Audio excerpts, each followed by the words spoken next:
Tonight on Frontline, America's retirement crisis. It's tough to really worry about retirement right now. I guess plan B would be to keep working. My retirement plan is fingers crossed and pray, basically. Even if you have a 401k or IRA, will you have the money you need to retire? If you make $100,000 a year, you need $1.5 million to be okay. A lot of 401k programs are lousy.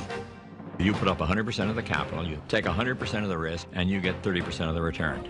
Correspondent Martin Smith investigates.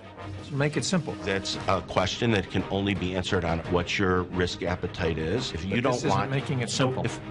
Well, I wish it was simpler. If you want to gamble with your retirement money, be my guest. Tonight on Frontline, the retirement gamble.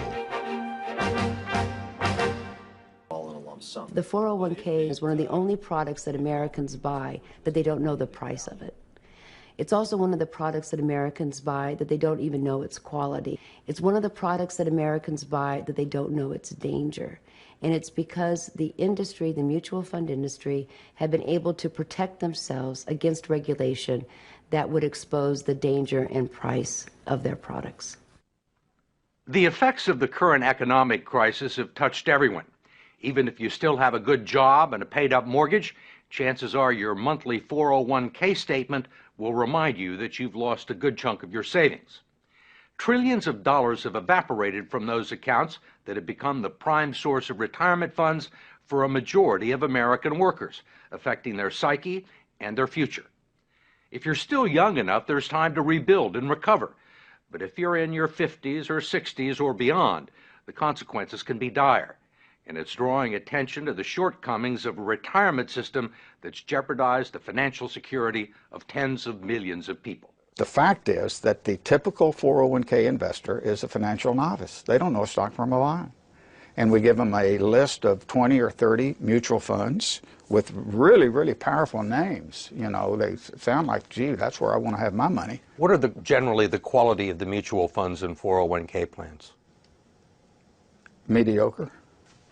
I'll be real honest with you. With half the funds on the list, really dogs, what people would characterize as dogs, shouldn't be on the list to start with. There clearly has been a raid on these funds by the people of Wall Street, and it's cost the savers and the future retirees a lot of money that would otherwise be in their account, independent of the financial collapse. Representative George Miller of California is chairman of the House Committee on Education and Labor and a staunch critic of the 401k industry, especially its practice of deducting more than a dozen undisclosed fees from its clients' 401k accounts. Now you got a bunch of economic wizards jumping in and taking money out of your retirement plan, and they don't want to tell you how much. You can't decipher it in simple English, and they're not interested in disclosing it or having any transparency about it. And most of the people that look at their 401ks have no idea that these fees are being taken out. No. Where would you find it? Where would you find these fees in this prospectus?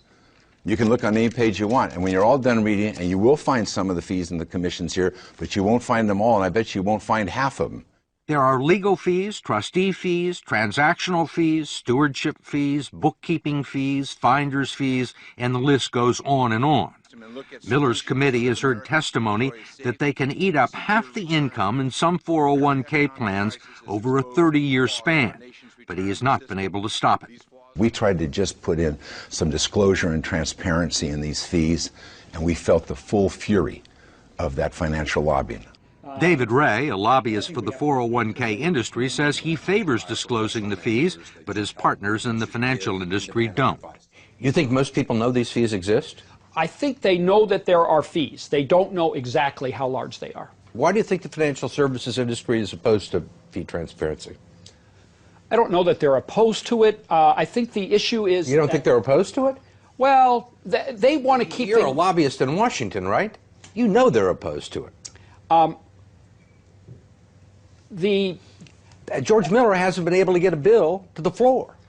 I think they want to keep the systems as simple and not make changes.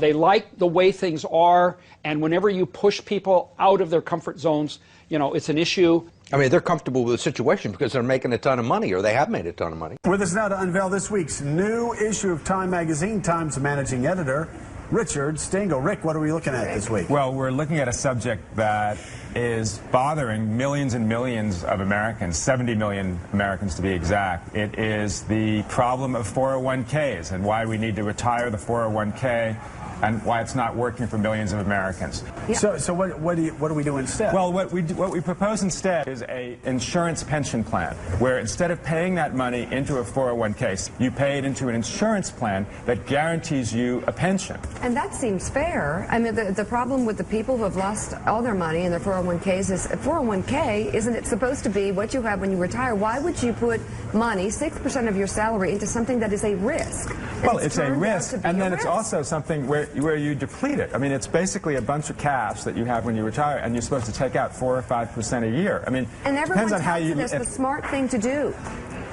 It was for a long time. There's a whole business. I'm not sure it was. I mean, it's not even 30 years old, right? So you have a whole class of people who have grown up, these investment advisors who take this thing and are telling you to do something that nobody has tested or not. It's like a vaccine that they haven't really tested, and they don't know what the long-term influence is.